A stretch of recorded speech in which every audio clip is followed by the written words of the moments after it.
Good morning, Rebels, and welcome back to my life. I gotta tell you about this little app that I found out about recently that is frankly horrifying to me as an author. It's called the Clean Reader app, and if you haven't heard about it, it's basically an app you can install on a mobile device and then read ebooks through. In other words, it takes ebook files from its own store and then opens them up rather than reading them on like a Kindle or some other e-reader. But it doesn't just let you read the book, it blanks out what it deems offensive material in the book at varying levels of severity. At the basic level, it just removes all of the most serious curse words, like the F-bombs and the S-stains. But at the higher levels, it removes words like penis and vagina, which, yeah, I just said on this channel because they're not swear words. They are part of the human body. They are not curse words. They are not offensive, unless you're part of that small subset of right-wing conservatism that says that any reference to sex and the human body is unacceptable. The app blocks words like breast and Jesus Christ, but is totally fine with words like gore, blood, intestines, slit your throat, because our fictional characters can carve each other up with butcher knives, but God forbid we take the Lord's name in vain. Let me tell you something. When I write a book, those aren't my words. I choose all of them carefully. I agonize over them. That is my book. Proponents of the Clean Reader app say that readers can read the book however they want. They don't have to look at words that they find offensive. They say that freedom of speech does not mean enforced listening. Who is forcing them to listen? If you don't want to read my book Non-Zombie because I use the F word in it, then don't buy the fucking book! The mentality behind changing the words of the author to suit the reader is the same mentality that took Huckleberry Finn and republished it with every instance of the N-word replaced with the word slave. Because a word that some black people have managed to appropriate and make their own is so much more offensive than a word that inextricably denotes them as chattel to be owned by white people and nothing else. This is the same mentality that allows people to read scientific reports on climate change and say, well, I choose to ignore this part of it because I don't like that, but I'm gonna focus on this part over here. They all talk that way, by the way. Climate change deniers, every single one of them. An author's words are an author's words. You don't have to read them if you don't want to, but if you're so desperate for a good book that fits your tiny little delicate sensibilities, then write your own goddamn book. You have the right to read or not to read any author, any written work, any words that you so choose, and you have the right to find words that you read that an author chooses to use offensive. You even have the right to interpret the words in a book however you'd like. That's your right as a reader. But don't you dare take my book, change my words, and then say, I like this author. I agree with his sensibilities. Your sensibilities can go to hell. If my words make you uncomfortable, that's because I want them to. I chose those words specifically to make people like you uncomfortable while attracting the type of readers that I actually want. Now, the Clean Reader app has one saving grace, and that is that it can only give you books that it is licensed to sell. That means that if you're an author who disagrees with me on this point, you can put your books in the Clean Reader app store and let people read it. But if you think that this is moronic, then you don't have to worry about it. Unless, of course, you're an author who writes for a traditional publisher, and they have already put your book in the Clean Reader store, and you can't do anything about it, which has already happened many times. Sorry, guys, but you shouldn't give away your rights. I actually wrote a book about that. You should check it out. It's called Rebel Yell. Today's video was a little ranty, Rebels. Do you think I'm overreacting? Do you think that I'm wrong about this, or do you agree? Let me know in the comments. As always, thank you for watching, and I will see you tomorrow.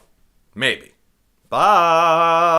Just a quick reminder, Rebels, if you want to contribute to the YouTube channel, you can become a patron at patreon.com, or now you can give a one-time gift through YouTube's new fan funding feature. Just click on that little eye at the top right corner of the video. See you tomorrow. Bye!